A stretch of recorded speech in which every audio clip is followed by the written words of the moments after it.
سجدوں میں دو سجدوں کے درمیان ایک دعا ہے، اگر اس کی مشق کر لیں اور مسلسل مشق کر لیں، اللہم اغفر لی ورحمنی وعافنی، مختصر دعا ہے۔ اگر دو سجدوں کے درمیان اس دعا کا استحضار، اس پہ توجہ، اس پہ دھیان اور اس کی مشق کر لیں، زندگی کے وہ خزانے ملیں گے جو بڑے بڑے لوگ ڈھونڈتے ڈھونڈتے تھک گئے ہیں۔ کوئی گولیوں میں ڈھونڈتا ہے، کوئی ٹیکوں میں ڈھونڈتا ہے، کوئی شیشوں میں ڈھونڈتا ہے، کوئی نشوں میں ڈھونڈتا ہے، کوئی بڑے بڑے مخملی بستروں میں ڈھونڈتا ہے، کوئی بادشاہ بننے کے لیے سیاست میں ڈھونڈتا ہے، پتہ نہیں کہاں ڈھونڈتا ہے بندہ۔ اس دعا میں وہ کائنات کے 3 راز ہیں، اللہم اغفر لی ورحمنی وعافنی۔ سب سے پہلی چیز جو اللہ پاک جل شانہ بندے کو عطا فرماتے ہیں وہ اپنی رضا ہے، مغفرت کے خزانے ہیں۔ زمزم کی دعا کیا ہے؟ اللہم انی اسألک علما نافعا ورزقا واسعا وشفاء من کل داء۔ اس دعا میں ایک حیرت انگیز ماثلت ہے، یکسانیت ہے، الفاظ کا فرق ہے، مفہوم ایک ہی ہے۔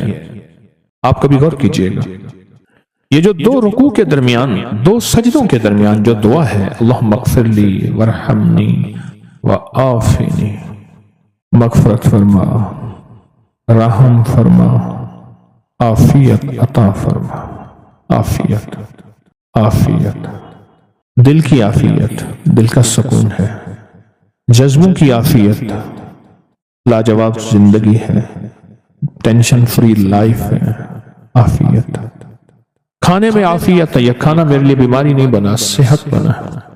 ایک قدم کے بعد دوسرے قدم پہ عافیت ہے، میں پھسلا نہیں ہوں، میں چلتا رہا ہوں، بیٹھا ہوں تو اٹھا ہوں، پھر اٹھ کے بیٹھ گیا ہوں، یہ بھی عافیت ہے۔ یہ نوالا خوراک کی نالی میں گیا ہے، پانی کی نالی میں نہیں گیا، پانی میں کی طرف جا رہا ہے، عافیت ہے۔ دیکھیں آپ ایک ہی وقت میں پانی بھی جا رہا، خوراک بھی جا رہی ہے، سانس بھی جا رہی ہے، اب یہ سانس کی نالی میں چلا جائے، عافیت نہیں۔ قریب ہمارے ایک جاننے والے فوت ہوئے، صرف مچھلی کا کانٹا پھنس گیا، ساری زندگی مچھلی کھائی تھی، یہ کانٹا عافیت نہ بنا اور یہ کانٹا موت بن گیا۔ اللہم اغفر لی، معاف کر دے۔ جو ہمیشہ معذرت کرتا ہے نا، معافی مانگتا ہے ہمیشہ، رب اس کے لیے اپنے خزانوں کے دروازے، دولت ہے، رزق ہے، صحت ہے، عزت ہے، عافیت ہے، اللہ کھول دیتا ہے۔ عافیت مانگتا ہے اور معافی مانگتا ہے، ہر وقت معافی، ہر وقت معافی۔ اس دعا کی طاقت اپنی زندگی میں تاثیر، کمال۔ اچھا پہلے عادت بنا لیں، ایک وقت آئے گا یہ عادت عبادت بن جائے گی۔ پہلے عادت بنائیں، مراقبے کی عادت بنائیں پہلے، اور ایک وقت آئے گا پھر مراقبہ عادت سے عبادت پہ چلا جائے گا۔ سچی بات بتاؤں، دنیا کی مشغلوں میں ہم باخدا رہے، سب کے ساتھ رہتے ہوئے سب سے جدا رہے، کوئی ہمیں پہچان ہی نہیں سکے گا۔ رب وہ دل کی روشنی عطا فرمائے گا، مراقبے کی مشق اور مشق کی وجہ سے وہ روشنی عطا فرمائے گا جو جاگتی آنکھوں سے اللہ وہ دکھائے گا جو مجھے آپ کو بند آنکھوں سے نہیں دیکھ سکیں۔ اللہم اغفر لی ورحمنی وعافنی، چھوٹے سے الفاظ ہیں، زندگی میں رس گھول دیتے ہیں۔ بڑی بلائیں، آفتیں، مصیبتیں، تکلیفیں، مشکلات، الجھنیں، ان کو زندگی سے نکال کے دھو دیتے ہیں۔ بہترین شہزادوں جیسی زندگی رب گزرواتا ہے، چاہے چھوٹا گھر ہو یا ایک چارپائی ہو یا ٹوٹی کھاٹ ہو۔ اللہ پاک حیرت انگیز خوشحال زندگی اور لاجواب بہترین موت، اور آگے آخری درجے کا استقبال، آخری درجے کا استقبال، آخری درجے کا استقبال۔ سجدہ آخری عمل ہے، عبادت کا نچوڑ ہے، اللہ کی حاضری اور اللہ کی حضوری کا ایک حیرت انگیز طاقتور ترین رکن ہے سجدہ، اور یہ 2 سجدوں کے درمیان دعا ہے۔ اور اس وقت موجودہ جو بے ترتیب زندگی ہے، عدم تحفظ کا شکار اولاد ہے، بیٹی بیٹا ہے، گھر ہے، جیب ہے یا گاڑی ہے یا سواری ہے، عدم تحفظ کا شکار ہے، پتہ نہیں کہ تحفظ کیا ہو، پل میں کیا ہو جائے۔ گھر کے حالات کیا ہوں، زندگی کے حالات کیا ہوں، آج کیا ہے کل کیا ہو، کوئی خبر نہیں۔ ان لمحوں میں اس دعا کی اشد ترین ضرورت ہے کہ اللہم اغفر لی وارحمنی، بس رحم فرما، وعافنی، عافیت دے دے، بدن کی عافیت، آنکھوں کی عافیت، ذہن کی عافیت، دل کی عافیت، جذبوں کی عافیت، اولاد کی طرف سے عافیت، گھر کی طرف سے عافیت، بیٹی کی شادی ہونی ہے عافیت، ہو گئی عافیت، بہو آنی ہے عافیت، ہو گئی عافیت، سواری ملی ہے تو اس کو عافیت کا ذریعہ بنا، یہ سواری میری موتوں اور میری ذلتوں اور مجھے لولا لنگڑا کرنے، ہاتھ پاؤں کٹنے، پریشان ہونے کا ذریعہ نہ بنے، عافیت عطا فرما۔ دوسرا رکوع کی دعا، سمع اللہ لمن حمدہ، ربنا لک الحمد کے بعد حمدن کثیرن طیبن مبارکن فی، حمدن کثیرن طیبن مبارکن فی، یہ 5 جملے ہیں چھوٹے چھوٹے، حمدن کثیرن طیبن مبارکن فی، یہ 5 جملے ہیں چھوٹے چھوٹے۔ میں کہتا ہوں زندگی میں جس بندے کے گھٹنے ختم ہو گئے ہوں، سب کچھ گھس گیا ہو، اللہ چلنے کے قابل بنائے گا، کمر کے مہرے، پٹھے، اعصاب اور معذوری سے اللہ بچائے گا۔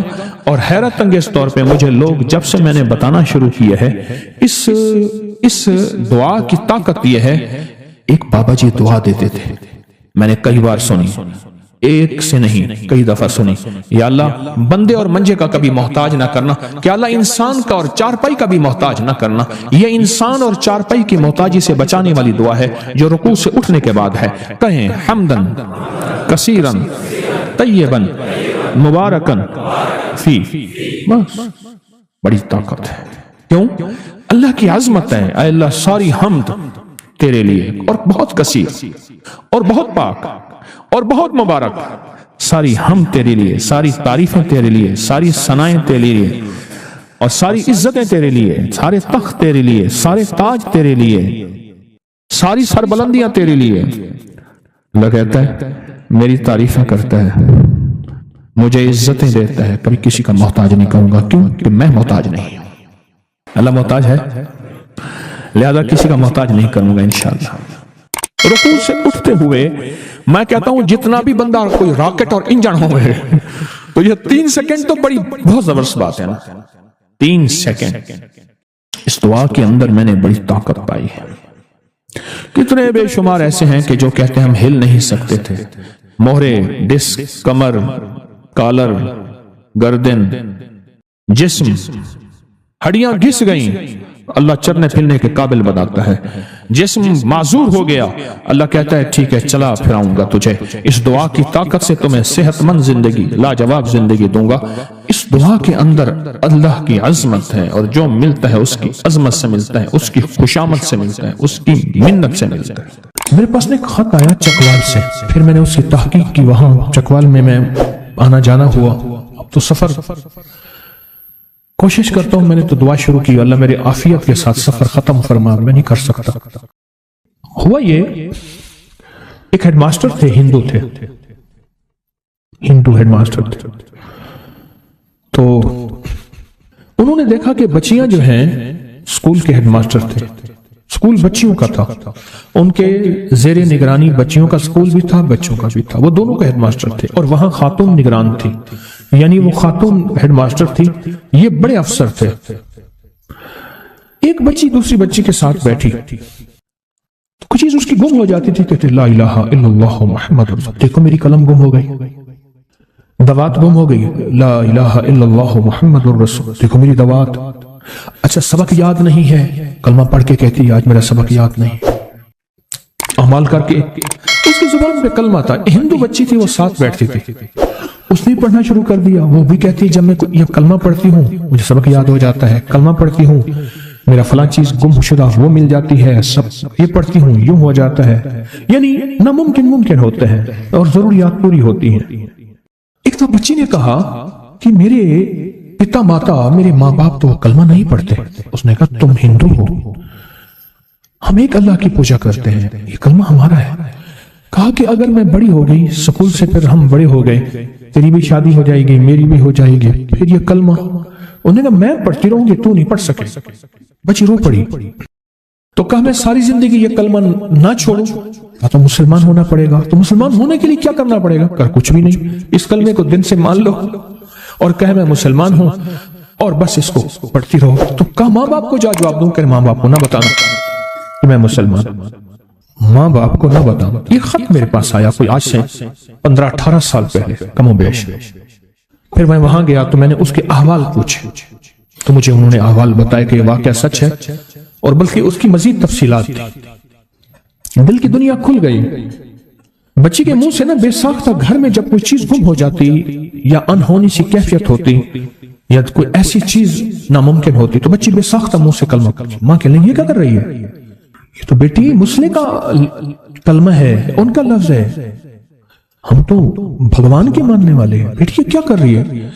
بیٹی نے کچھ عرصہ یہ کہا کہ امی ساتھ میرے مسلمانوں کی فلاں فلاں کی بچی ہے، وہ پڑھتی ہے تو وہ ایسا کرتی ہے تو میرے منہ میں پختہ ہو گیا ہے، ہم تو بھگوان کے ماننے والے ہیں. لیکن کچھ عرصے میں ماں نے محسوس کیا کہ اس کے اندر کی کیفیت مسلمان والی ہے، اور ایک دفعہ ماں نے اس کو چھپ کے نماز پڑھتے دیکھا. بہت مارا، بہت مارا، باپ آیا اس نے مارا. آخر کار جب مار ہو گئی تو اس نے کہا جو کلمہ مار پڑھنے کی پڑ گئی میں تو مومن ہو گئی، میں اسلام لے آئی. اس کا اسکول جانا بند کر دیا، اس کو گھر میں قید کیا اور قید کی سختیاں کہ یہ چھوڑ دے. پھر کیا نرمیاں، محبتیں، یہ کر لو، یہ ملے گا، یہ دیں گے. اور نے کہا نہیں، اللہ محبب الینا الایمان، اللہ یہ کلمہ اور ایمان میرے لیے ہر چیز سے زیادہ محبوب کرتے. وزینہ فی قلوبنا، اور میرے دل میں اتنا مزین اور منور ہو جائے کہ اس کے علاوہ میرے دل کا کوئی اور زیور ہو ہی نہ، یہی میرا زیور ہو. وَقَرَّ إِلَيْنَا الْكُفْرَ وَالْفُسُوقَ وَالْعِصْيَانَ، اور اس کی وجہ سے ساری چیزوں سے مجھے کراہت ہو جائے. وہ کفر ہے، فسوق ہے، وہ عصیان ہے، وہ خطا ہے.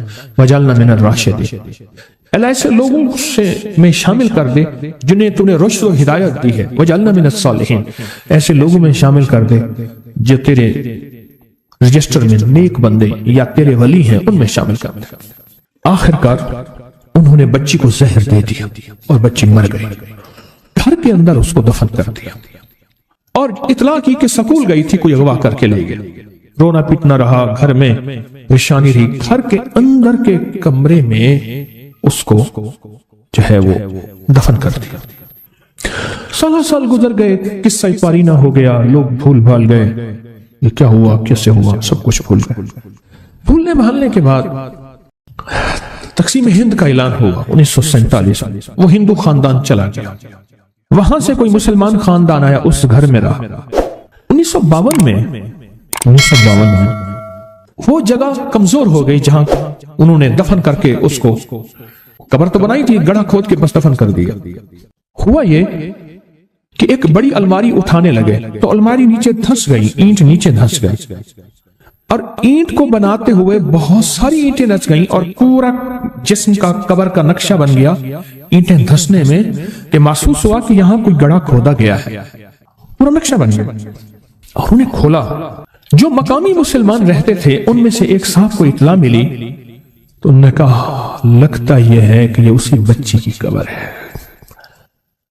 عام تو ہم بھی شک میں تھے کہ بچی ایک دم غائب کیسے ہو گئی، یہ اسی کی قبر ہے. کھودا تو اس کی میت بالکل ٹھیک ٹھاک پڑی ہوئی، ہر چیز صحیح پڑی ہوئی، ہر چیز صحیح.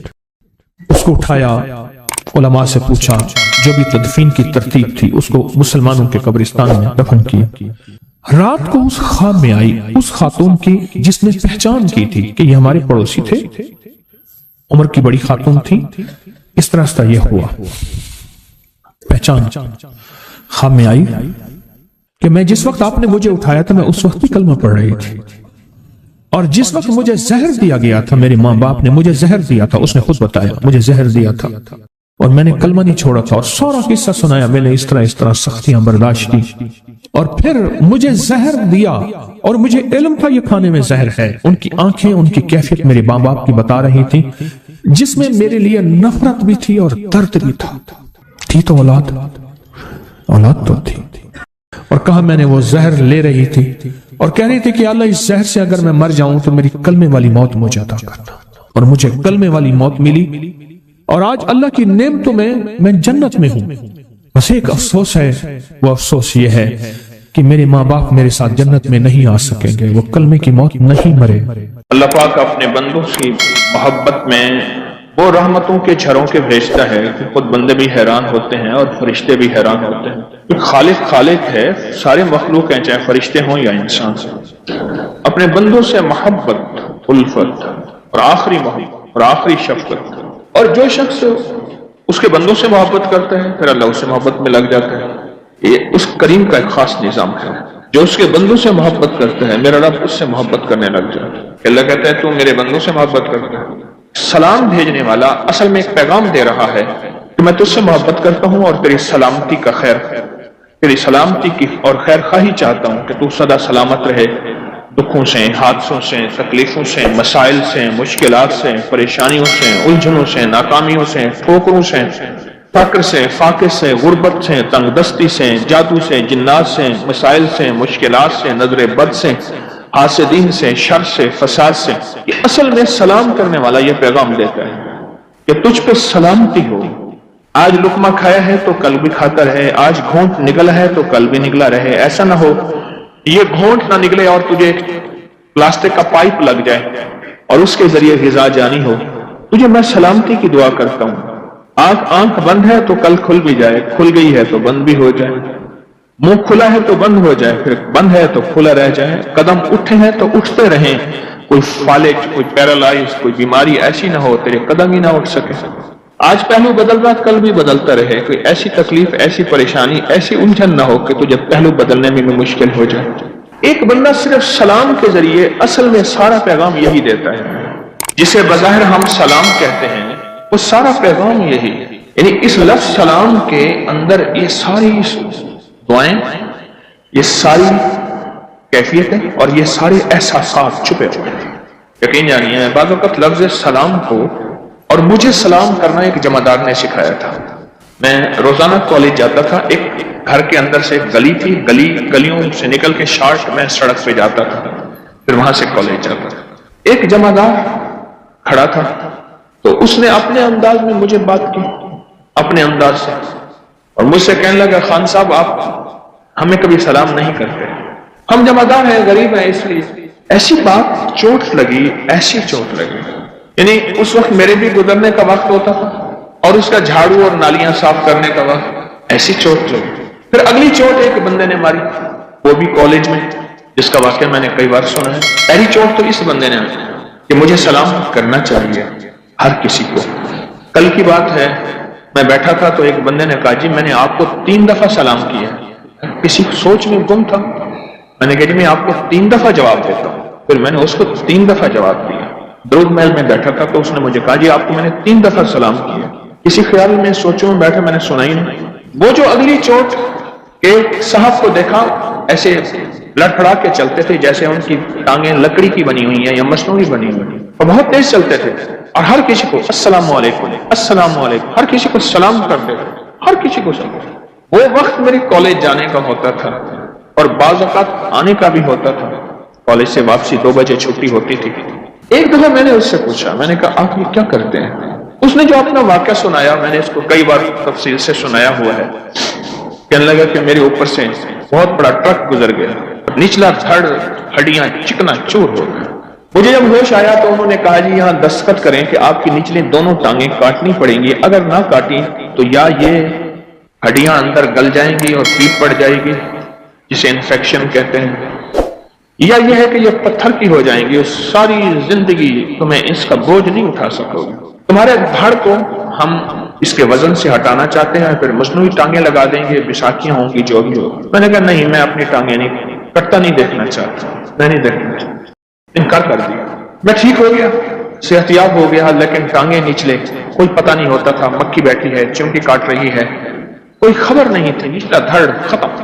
کوئی عرصہ پڑا رہا، ایک دفعہ ایک صاحب عیادت کرنے لوگ آتے تھے، تسلی دے کے چلے جاتے تھے۔ ایک صاحب آئے، تم ایسا کرا کرو ویل چیئر میں بیٹھ کے اپنے دروازے میں بیٹھ جایا کرو، آتے جاتے کو سلام کیا کرو، کوئی اللہ کا ولی ہوگا ایسا جس جو کہے گا وعلیکم السلام، بس تیرا کام بن جائے گا، اللہ کے ولی کی دعا لگ جائے گی۔ کیا پتا کس رنگ میں کوئی خضر ہے، کس رنگ میں کوئی ولی ہے، کس رنگ میں کوئی کریم کا دوست ہے، اور کس کیفیت میں اللہ کا ولی ہے کہ بظاہر سمجھ ہی نہیں آتی. ہم تو ظاہر کو دیکھتے ہیں، وہ دل کی دنیا تو وہ کریم جانے. کوئی کسی درویش کی تجھے دعا لگے گی وہ تو ٹھیک ہو جائے گا، بالکل ٹھیک ہو جائے گا. اگر مجھے یہ دلیل جو اس کی بات تھی یہ چھوٹی سی میرے دل کو لگی، بہت لگی. میں نے کہا ٹھیک ہے.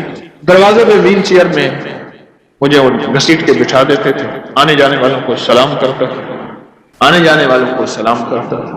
پھر میرے جی میں آیا کہ یہ نفع تھوڑا ہے، اس کو زیادہ بڑھانا چاہیے. کرسی میری گھسیٹ کے چوک پہ رکھ دیتے تھے، وہاں لوگوں کی آمد رفت زیادہ تھی. بس سارا دن لوگوں کو السلام علیکم، جواب کوئی دے نہ دے، کبھی جواب کا انتظار نہ کریں. یہاں تک فرمایا جو بندوں کو سلام کرتا ہے فرشتے اس کے سلام کا جواب دیتے ہیں. ہمارے لیے تو فرشتے ہی کافی ہیں، فرشتے اس کے سلام کا جواب دیتے ہیں، ہمارے لیے تو فرشتے ہی بہت ہیں. اور وہاں میں نے پھر سلام کرنا شروع کر دیا لوگوں کو بہت کثرت سے، کرتے کرتے کرتے کرتے کچھ ہی عرصے میں نے محسوس کیا میرے جسم کے اندر ایک طاقت آ رہی ہے، ایک قوت آ رہی ہے، اور میری ٹانگوں کے احساسات بڑھ رہے ہیں. سلامتی لوٹ کے واپس آتی ہے، بددعا لوٹ کے واپس آتی ہے، لعنت لوٹ کے واپس آتی ہے، لعنت لعنت لوٹ کے واپس آتی ہے. سارا دن بعد بندوں کا کام لعنتیں دینا، بددعا دینا. انہیں علم نہیں ہے کہ جس کو لعنت دے رہا ہے وہ بعض اوقات اس قابل نہیں ہوتا کہ لعنت کے قابل ہو. کوئی ہزاروں لاکھوں میں سے ہوں گے بھی صحیح، پر لاکھ لعنت کے قابل نہیں ہوتا. اور یہ لعنت دے رہا ہے، گھومتی ہے اور گھوم کے واپس آ کے اسی کے گلے میں لعنت توق بن کے اس کے گلے میں، اور بعض اوقات نسلوں تک چلتی. حدیث آئے، حدیث مبارکہ ہے. اور اس طرح دعا اور اس طرح سلامتی، سلام کرنے والا سلامتیاں بکھیر رہا. اللہ کا نام ہے یا سلام ہو، سلام اللہ کا نام ہے. ہر نام کے اندر خیر ہے اور صفات ہیں، اور ہر نام کے اندر ایک برکت ہے، اور ہر نام نور سے مزین منور ہے. ہر نام کے اندر شفا بھری ہوئی ہے، راحت بھری ہوئی ہے، رحمت بھری ہوئی ہے، خیر بھری ہوئی ہے، برکت بھری ہوئی ہے. اللہ جل شانہ کو یہ صفاتی نام ہے، بھرا ہوا ہے سب کچھ. اچھا ہمیں اس کا تھوڑا سا پتہ ہے اللہ کے ہاں اس میں کیا خیر ہے اور اللہ کے ہاں اس میں کیا برکت ہے، میرا رب ہی جانے. اب اس نے جو سلام کیا وہ اس کی طرف چیز لوٹنا شروع ہو گئی. بس یہی مطلوب تھا، وہ چیز لوٹے اس کی طرف. کہنے لگے میرے پاؤں میں ٹانگوں میں احساسات بڑھے، وہ خیر لوٹنا شروع ہوئے اور اس کے ٹانگوں کے احساسات بڑھنا شروع ہوئے، اس کے اندر کی کیفیات، احساسات. بس یہی تھا، اسے یقین ہو گیا. اللہ پاک بعض اوقات کسی تسبیح، غور سے یہ فکرہ میرا یاد رکھیے گا ہمیشہ، اللہ پاک بعض اوقات کسی تسبیح، کسی وظیفے، کسی دعا، کسی عمل کا، دعا کسی عمل کا کمال دکھاتے ہیں، تھوڑا سا دکھاتے ہیں کہ بندے تو یہ یقین آ جائے کہ ہم ہیں اور تاثیر بھی رکھتے ہیں، طاقت بھی رکھتے ہیں، اور ہم جو چاہتے ہیں کر لیتے ہیں. آج بھی وحی کی برکات موجود ہیں. دوسرے لفظوں میں وحی کی برکات، قرآن وحی اور فرمان مصطفیٰ وحی، قرآن بھی وحی اور فرمان مصطفیٰ بھی وحی. میرے وحی ہے، عرشوں سے آئی ہے، اور آج بھی اس کی برکات موجود اور 100% موجود، اس کی تاثیر، اس کا کمال موجود ہے. یقین ہے. کہتے ہیں میں نے پھر آہستہ آہستہ بیساکھیاں لی، سہارے لیے، سلام والا عمل نہ چھوڑا، اور پھر چلنا شروع ہوا.